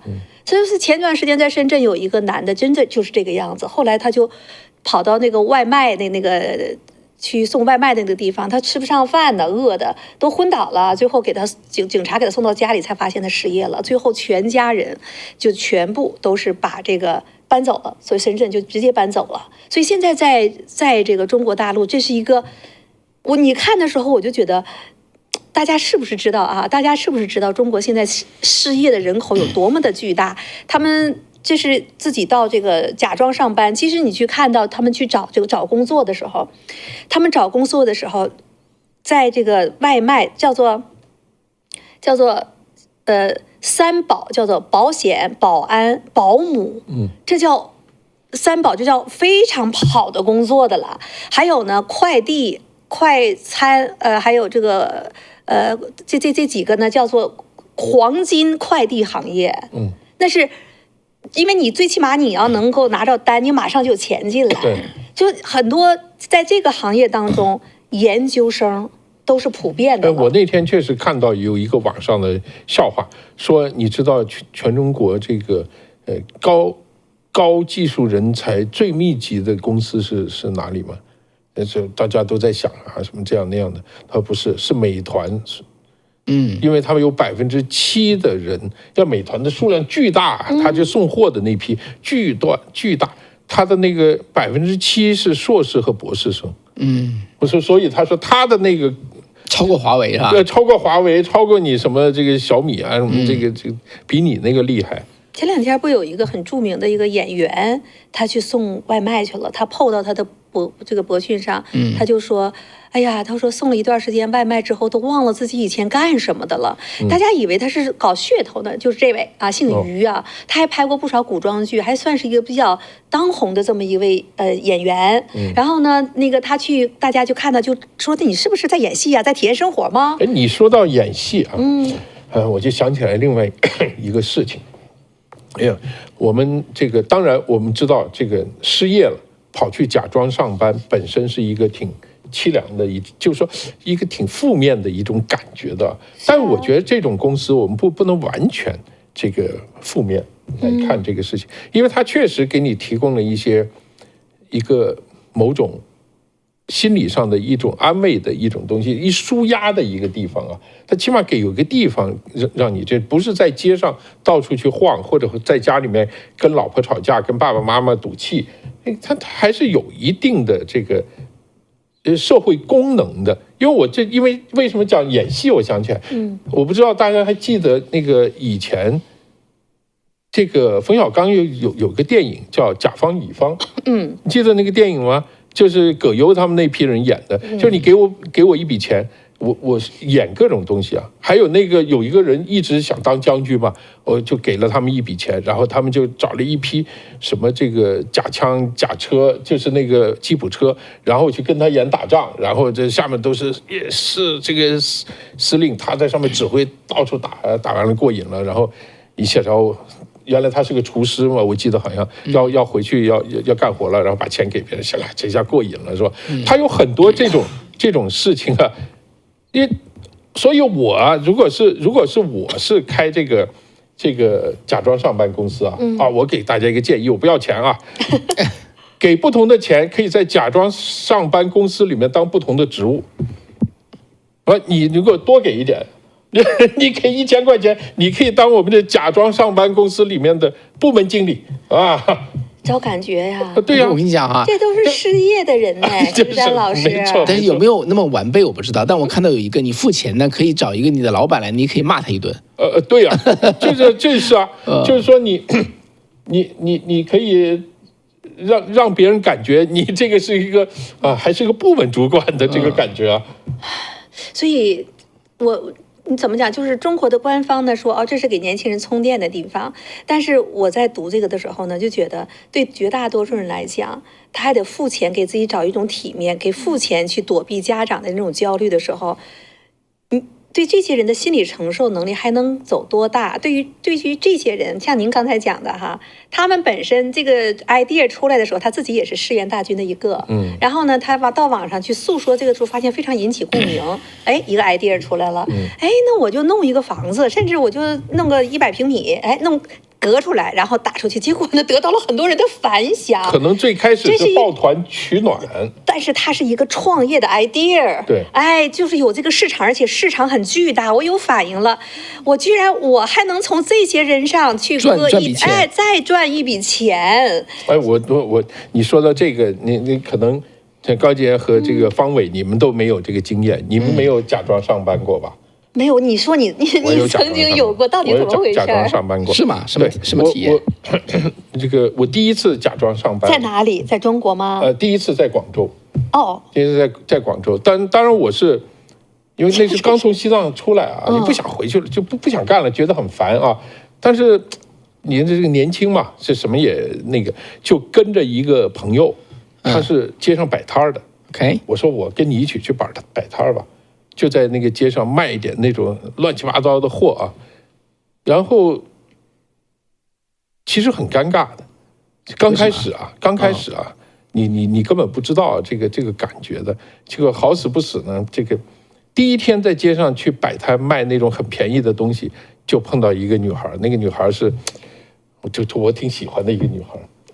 您还摆过摊儿呢？我这摆过摊儿，哇哦！我卖过非常便宜的，就几毛钱一个的那个东西。当然，我自己给我自己的借口，我这不是为了工作，我这是为了体验生活，体验看看这个社会怎么回事，这个就卖什么这个孔雀羽毛啊。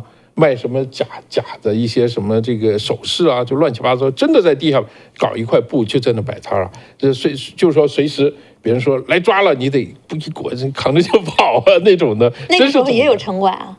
这有，他不是城管，他是巡防队员，他就是那个派出所和巡防队员什么这样的。其实这个那个经历是，我觉得对我来讲是挺有意思，因为你从原来的那个 comfort zone 那个壳里面，突然就出来了，你就觉得 OK，so what？ 那个女孩看你那个样子，哎，你怎么会在这儿？就觉得很奇怪。然后呢 ，so 那最后你也就从那个原来那种给自己设定的形象里面就出来了，你就也无所谓了。其实就是说这个破罐子破摔了，脸皮就厚了，也就无所谓了。这个是第一次在广州那个20多一点，后来又有一次。我得打断一下，你那个时候虽然还有什么巡防队员，但是你那个时候还能赚到钱。摆摊儿应该是能赚到钱的，对不对？对，而且很赚钱，对不对？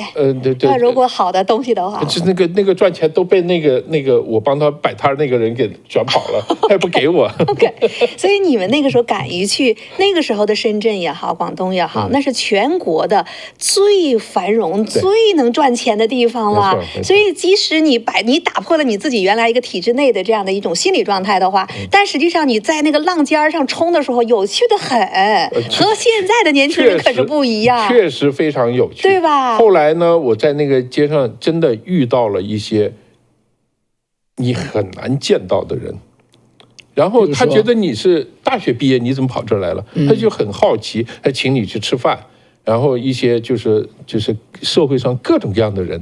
然后我就开始进他们那个圈子，非常有意思。以后有机会我跟你们讲，他们好几个省的，他们也是去广州，然后碰到这种啊，就他跟你聊天，然后你又跟他挺好的，这个后来见识了很多事情啊，这个以后再谈。我第二次这个假装上班，其实不是假装上班，我是真上班，但是那个效果是假装上班。又在哪儿啊？那就是在英国，在天哪！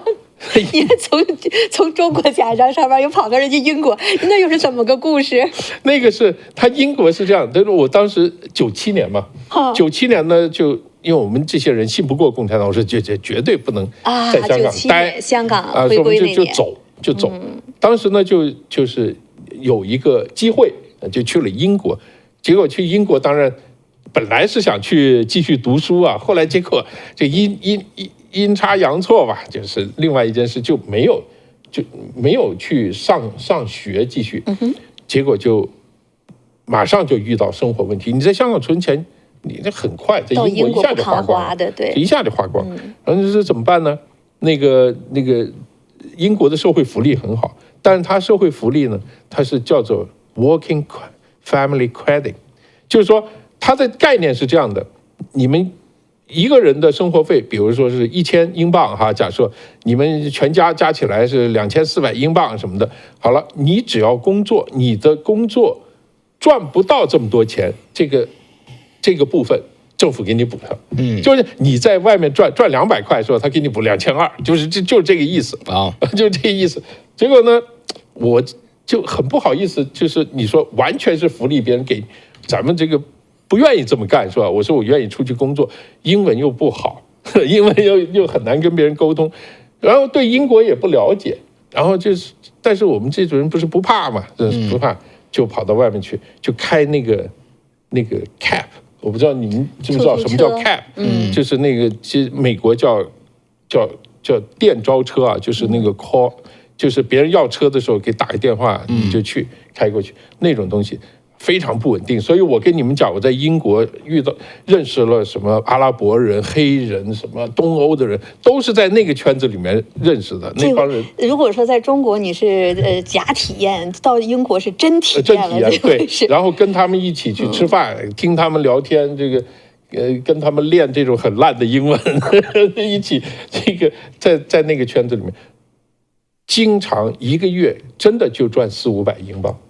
你工作挺辛苦的，做了就400-500英镑，但是呢，他政府反正把你那个快递就全给你。所以说实话，你干多干少其实没什么区别。所以你不就是假装上班吗？每天我跟老婆说，哎，我就是上班了，开个车走了，是吧？晚上回来，今天赚多少钱？赚了20，然后反正就诸如此类的。你看，但那个确实是假装上班。但是我告诉你，我是很认真的想看看，就是能做什么东西。其实有机会，这个以后再谈啊。但是我在那做这个事情，我做了2年，在英国伦敦，每次呢都是从这个一些地方，尤其是傍晚、周末傍晚，拉着这些人。去就是那个英国的那个 Theatre Triangle， 就是那个 SOHO 那一带，都是去吃饭喝酒的，是吧？你一去满街啊，全部是那些人在那花天酒地、吃喝玩乐。哎，你这很恍惚啊！原来我在中国我也是过这个日子啊！我在香港，我也是天天吃喝玩乐，怎么到这儿来，就感觉好像上一个世纪，就你那个身份一下子转换以后，你对这个世界的看法，又不一样了。但是你看，你从你的经历当中，早期出来第一代移民都有一段比较艰苦的那个日子，打拼过来，个个都是好样的哈。不管你是在英国、在日本还是在美国，对吧？但是呢，还是你能感觉到这个社会的制度，它有这种福利的制度。对啊，你最起码在艰难的时候，它有一个兜底儿。那在美国就更不用说了哈，失业金制度啊，包括这种食物银行啊，你饿不死人的啦。你说是实在话，我在日本的时候，曾经有那个 homeless。在日本有 homeless， 然后日本也有，不知道吧？我知道，我只知道日本有那种很便宜的筒子，可以进去晚上睡觉。日本有很多 homeless， 然后呢，我就被日本的那种叫前辈了，就告诉你不要给他们钱，也不要给他们饭。我当时很不理解耶，那种泛滥，那种烂好人泛滥，你知道吧？有一次我傻了吧唧的，爱心泛滥，对呀，真要去给人家他跟你发怒的。他不需要你的施舍，人家说那是人家选择的一种生活方式，在日本真是这个样子。我被我自己不知道，人家讲完之后，我有一次做之后被人家怼了一次以后，再也不敢了。原来真的是这个样子。那当时真的很多事情不理解，年轻嘛，刚出来，他们在日本的这种 homeless， 他是破产了，然后呢，他不要了，我没有任何负担，然后我也饿不死。然后所以我就在街上就睡，我在公园里头。美国也有这种人，对吧？有，对吧？你要想吃饭，你去到食物银行，这绝对饿不死你的。没错也有基本的这个保障，人家不要，那是一种生活方式，但是跟中国大陆这个是完全两回事儿。就我刚才我还想起来了，他们叫做铁人三项，外卖、快递、网约车，都得比速度吗？就我当时就属于开网约车，铁人三项，现在叫做铁人三项。吉祥三宝叫保安、保险、保姆，连这种工作现在都很难找。现在中国大陆，所以演员，他刚才我说的叫做于什么清这个演员，他说你是不是噱头？人家一查，从2023年下半年之后，他一个片子都没有，因为中国的这种衰落，就从娱乐方面，它是全方位的塌房，演员也找不到工作，所以现在的很多人看到演员，很多一线的演员都干嘛做直播？对，都在带货了，就钱不好赚。带货是有本事的。对呀，也不是所有人都能成功啊。所以像这2天大陆就有一个叫做毕业失业个纪录片。一上去就被全网禁封，这里边就有一个211的毕业一个女孩子，她是学会计的，然后学研究生毕业，她学土木工程的 ，sorry， 她学土木工程的，她为什么学土木工程？她上大学的时候，中国的房地产正乌泱泱的，所以她觉得我一定会找到一个好的工作，结果毕业就是一击中拳。哪有人招人呢？现有的连最顶级的设计院都没有活干，你到哪儿找工作？怎么办？他就是观察的我是硕士研究生毕业嘛，对不对？他就打开找工作的那个 app 啊，去找工作，结果一找，他马上那个焦虑就上来了，他就发现连普通的办公室的职能员，什么叫职能？就是打杂嘛，文秘嘛。都是研究生的水平，研究生毕业，你这怎么干呢？后来他再去找什么网约车都是研究生，甚至还有博士生，所以那种焦虑，后来他没有办法，找不到啊，他自己呢，他就做那个直播，做直播就像你刚才讲的嘛。今天，哎呀，这个哥哥给我打了，哎呀，我有泡面吃了；那个姐姐给我打了，哎呀，我有这个，午餐肉了。我有一根香肠了。然后说啊，能不能做你女朋友啊？不行啊，我是大家的，她也不会呀。你想土木工程理工科的女生哪会发嗲呀？然后呢，真的就是他自己不得不节衣缩食，这是其中的一个故事。而这个片子在那上面直接就给你禁播，你根本看不到。为什么禁播？这个不允许呀！你会得到这是一个惨状，找不到工作呀。对呀，找不到工作。其实你这种事情到美国，你要引起共鸣，对不对？然后呢，是媒体报道啊，引起共鸣啊，大家怎么去 offer 一个工作呀？没有。所以前2年不有那个大学生在宿舍里饿死的吗？有个女孩子就活活饿死了。所以现在呢，在中国的这样的一个失业潮，其实还没到最顶峰。我看到他们在估计，今年是1200多万的毕业生，到2037年可能得上亿，因为它有滚雪球的效应。前提就是你现在中国经济能不能好，中国经济能不能好，房地产能不能恢复，这种外贸业啊，这种个体经营的方式能不能恢复。对外啊，所有的这国家关系出口这部分，人家防不防你？川普的关税加不加？所有的这一切，包括体制，所以他们有的人就在讲，他说你看，他说他连那个远洋捕捞啊，就个体的经营的老板远洋捕捞，给你直接就给你抓起来了，对吧？对，你就兔子不吃窝边草，大家在本地都有各种裙带关系，不好下手。黑龙江的跑到你广东抓人，跑到你福建抓人，这事儿一直在发生，中央都已经出文件了。前一段时间不还有一个吗？这个女的企业家，她是建工程的，给政府1.2亿呀拖欠款，就给她1200万，连利息都不够。然后他就抗议嘛，去上访嘛，在网上造舆论嘛。这种是没有用的，没有用吧？你知道最后国务院已经下了文件了，对吧？要求这个各个政府机构不得恶意拖欠款项。他们直接，但是这个有用，人家那个更厉害，直接给他抓监狱里都判刑了，连律师带他闹事的这些人全都1200万对你1.2个亿。你有地方说吗？那现在你这样的去抓，你说谁还敢去开公司？谁去招人？然后川普这关税卖贸现在也不行，所以你中国如果现在这种情况之下，体制不改，权力不改，然后社会气氛不改，没有法治的保障，然后各个企业全面塌方的时候，大学生还要不断的毕业，这1200万还不是最顶峰的，未来的10年仍然是每年都有超过1200万的学生毕业。对，然后你按照去年是50%的失业率，今年可能60%、70%，明年呢，这个累积到2037年，现在这个状况持续下去的话，1亿失业的大学生。对，所以中国的情况呢，恐怖哦。中国的情况。我们刚刚谈到日本啊，中国正在跟日本走同样的路，但是中国其实完全没有准备好。就说中国的经济发展模式就是日本发展模式，就是日本的道路啊，就是通过对外出口，通过这个压低人工，通过汇率的这个一些 manipulate， 然后呢能够。这个对外贸易的这种顺差，然后在国内投资，然后这个经济快速增长。日本就是从50年代到80年代，一直到90年，都是这样一个模式。但是日本的这个快速增长了这几十年以后，它迅速建立了一个基本的社会保障的一个体系。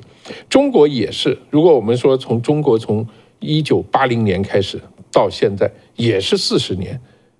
同样的道路走完，也是赚了大量的钱，但是中国的这笔钱没有给中国社会提供一个特别安全的保障，而是给一批特别给中国政府吧，变成了特别有钱的一个政府。所以这个现在碰到同样问题，所以经常有人问说这个，有人问我说这个，你觉得这个中国啊会不会像日本一样有一个失落的30年？我说你做梦吧，你想30年就想翻身，哪有那么容易的事？这个任何一个经济都有上升有下降的这个周期啊。你要能够回来，说明它是在一个好的机制里面才能回来。中国的这个情况完全没有做这个准备，因为中国人从来不相信自己会有一个下降周期，从来不想，政府也不这么认为，老百姓也不这么认为，企业也不这么认为，都厉害了我的国嘛，不是？都觉得自己是就是宇宙超人。所以现在其实整个会有一个。但是我说到这个问题啊，刚刚高杰说，还有方伟，我们谈到的可能是体制，就是说这个外部环境确实有很多压力非常大，尤其对中国现在很多年轻人来说，压力非常非常大。哪怕是你30、40岁、40、50岁、40多岁吧，我确实可以管大家叫年轻人嘛，压力非常大。我觉得你要想清楚自己怎么越过这个压力。这个很重要。我们当然体制是原因，大的环境确实是非常不好。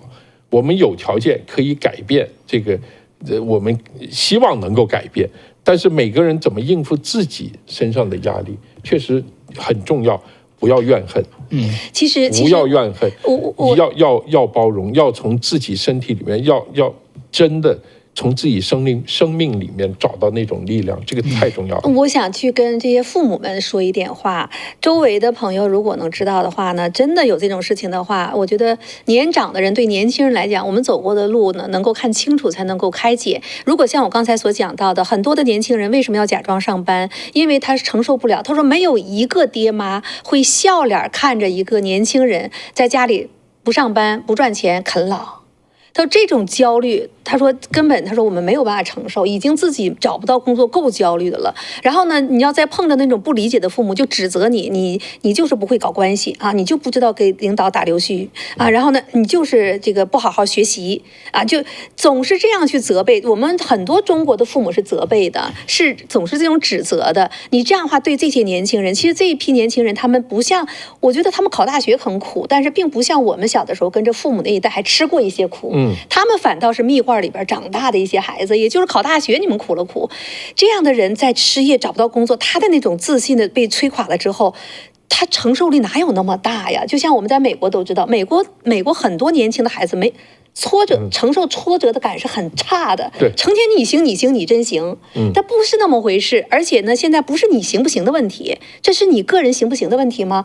这是一个整个的一个时代，整个的一个制度，所有的你的就业的问题，你的经济的问题，你的外交的问题，你所有的问题塌方式的在这一代这2代人身上体现出来了。那你在这种情况之下，你责怪孩子有什么用呢？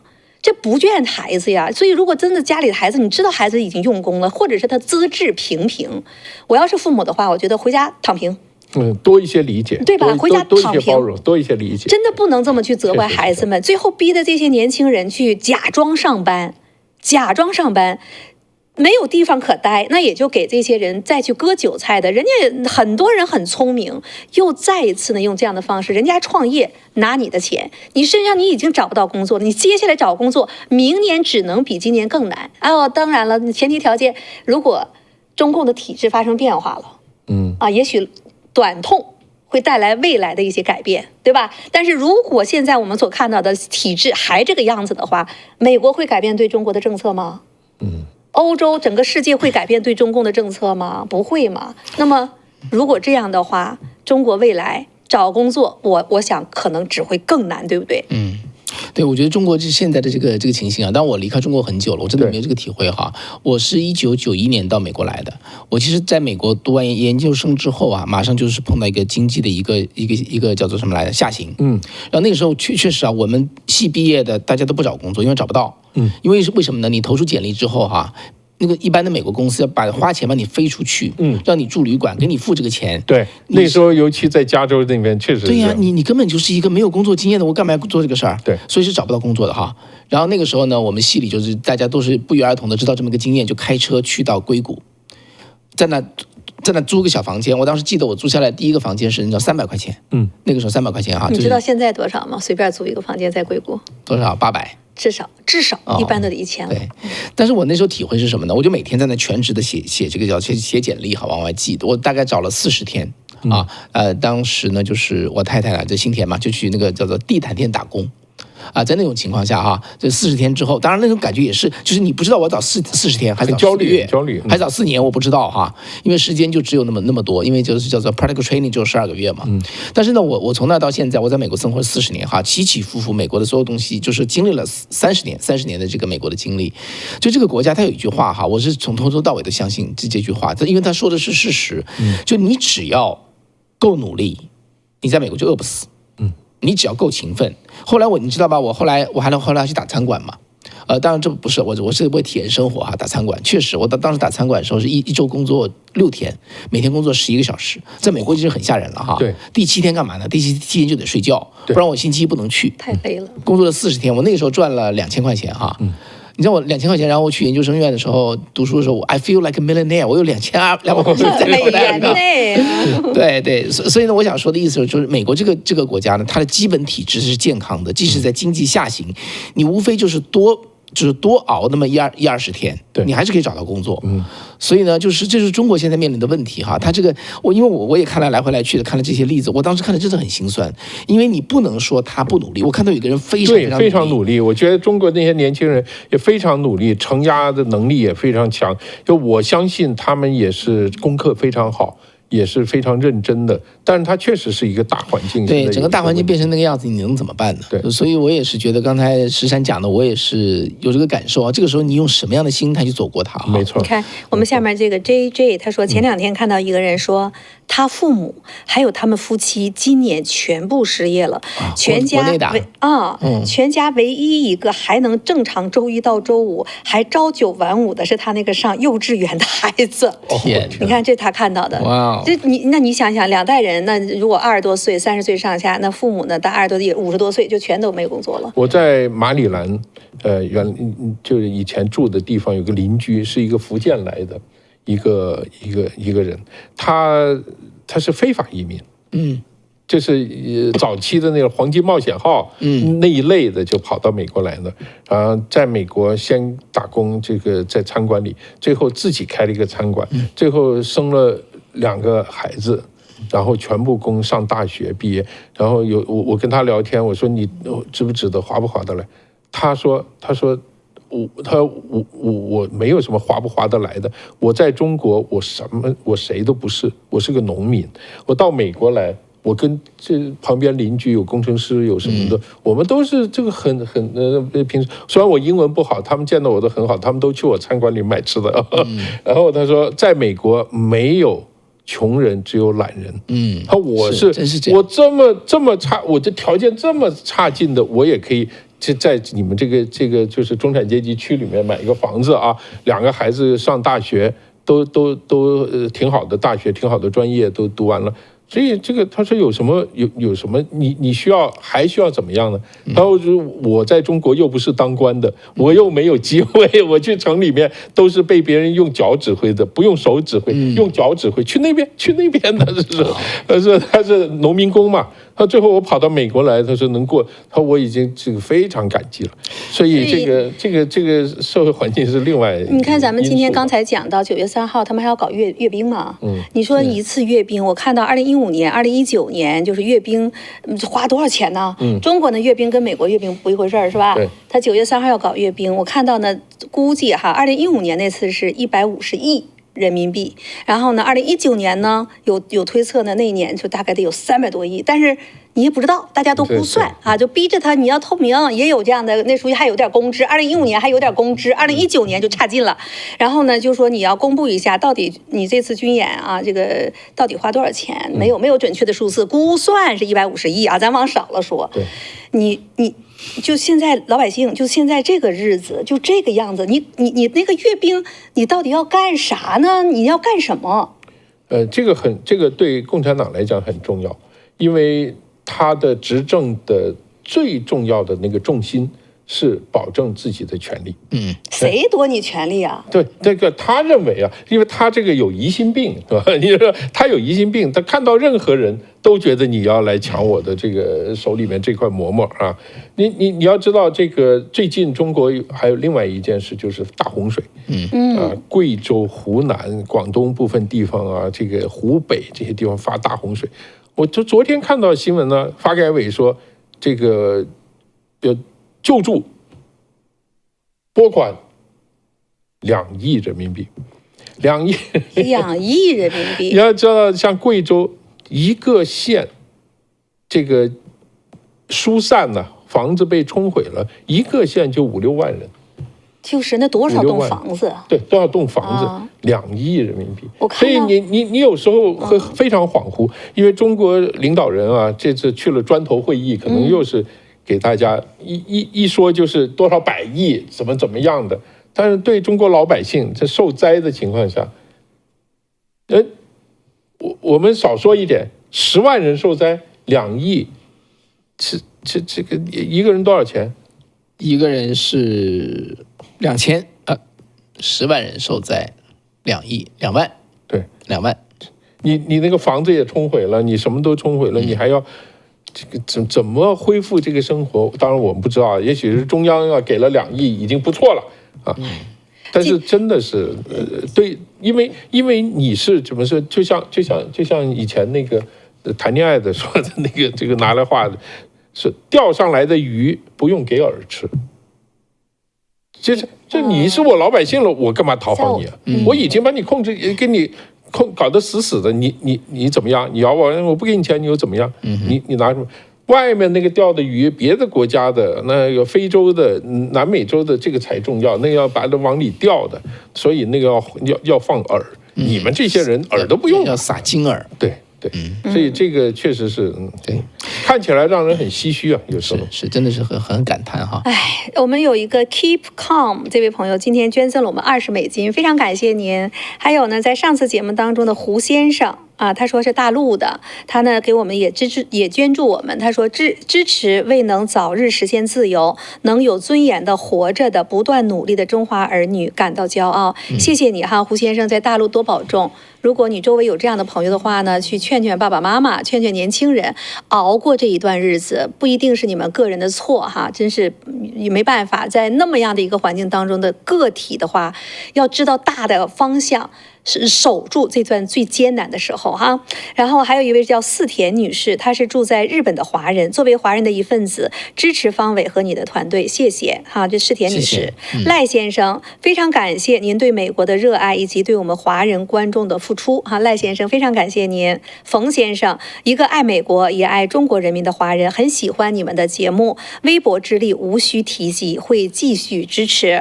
陈先生，中国走向民主需要人民的觉醒，也需要你我们能够发声的人，我们能尽一臂之力的人，咱们一起努力。所以感谢你们一直的守候，感谢你们的支持，也希望呢我们过去未来能够一路同行。谢谢，非常感谢哈。好的，那我想我们今天就节目到这儿了啊。对，感谢大家。今天有点沉重啊，说到最后有点沉重。但是我们该讲，早安中国我们要讲这样的问题。是，对，其实我觉得怎么说呢？我今天有点感慨，我发了一个推哈，叫做什么来着？就是现在其实伊朗它是以庆祝战争胜利来结束的。对。所以我就说嘛，我们接受了美国的祈求。对，在一个封闭的国家内哈，就不在乎事实是什么，就看麦克风在谁手里。所以现在呢，我觉得中共垄断了一切麦克风，所有这些事情其实都没有办法得到任何的疏解。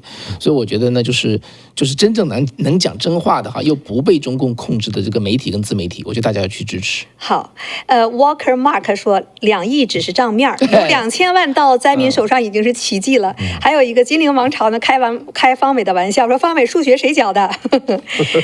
说错了，不是2万，是2000。2000就难怪别人就是说你的数学。